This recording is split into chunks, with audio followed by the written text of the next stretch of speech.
So I had this goldfish once. Her name was Jasmine. Unlike most goldfish, she was silver, and her scales shone lavender when the light hit her just right. I had her for close to 11 years.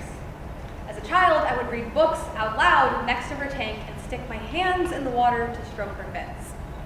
When I was 7 and first moved to this town, I remember holding her tank tightly as together we drove towards our new home. As I got older, my fascination and doting admiration of Jasmine began to dwindle. She was, well, a goldfish. Something I'd pass by on walks to the kitchen when going to grab a snack. One evening, I noticed Jasmine's body in a silver heap in the corner of the tank. Suddenly, I was 7 again, and that 7-year-old girl was absolutely inconsolable. I remember being unable to move that next morning. My grief over the loss of my goldfish prevented me from going to school later that day. I just couldn't let go, you know? Couldn't let my dad just flush this big part of my life away, so we took the time to bury her in my front yard. My distress over the loss of Jasmine makes little to no rational sense. To be perfectly honest, I'd stopped caring about the goldfish long before she died. But it was that final physical separation that bared to be just a little too much for me, you know?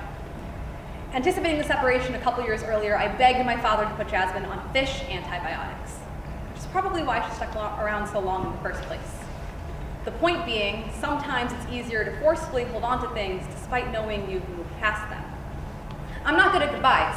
I never have been. I like holding on to things. A stranger might even think my collection of trinkets makes my room look like something straight out of last week's episode of Hoarders.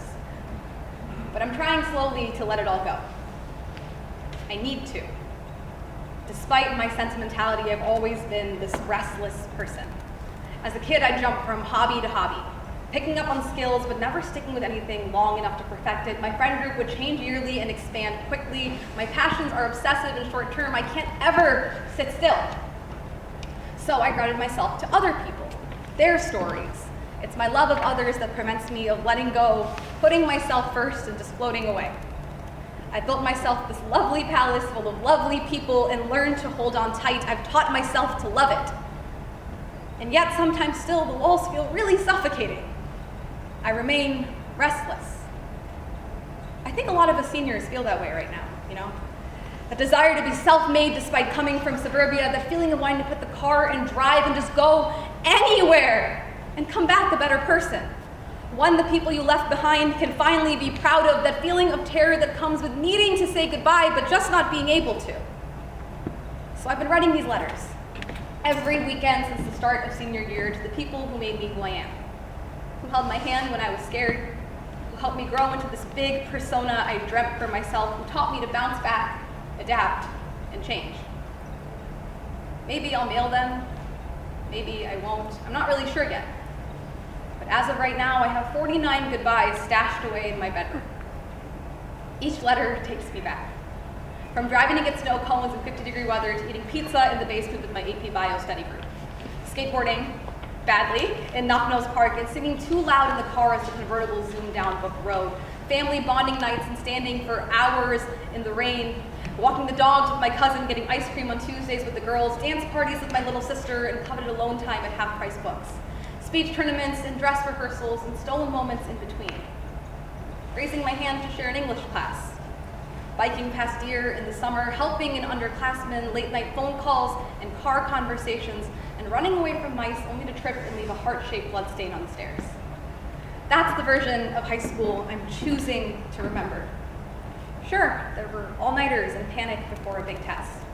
There were tons and tons and tons of sick days and writer's block and bad classes and feeling overwhelmed. There was being lost and getting hurt, often all the time. There was caring too much about the things that needed little care. All of that was there. But when I close my eyes and tilt my head back, it's the little moments of light I am choosing to remember. I've been more than ready to leave for a long, long time now. I just didn't want to let all of that go. See, that's the hard part about telling these kinds of stories. These beautiful, bittersweet, nostalgic, flawed, incoherent, move faster than you think they will, nonlinear series of stories we call life. The stories that contort reality and blur memories in ways you don't really seem to mind. What's hard about telling these kinds of stories is you know from the very beginning that at one point, One day, you're gonna owe it to yourself to let some of them people go, to ask them to let you go. You will owe it to yourself to let the stories end. That big final end is out there. It looms over all of us. Its existence, our own mortality, that pushes us to make meaning of the little time that we have. It's time for a lot of us to go out and find that meaning. And I know I'm as ready as I'll ever be.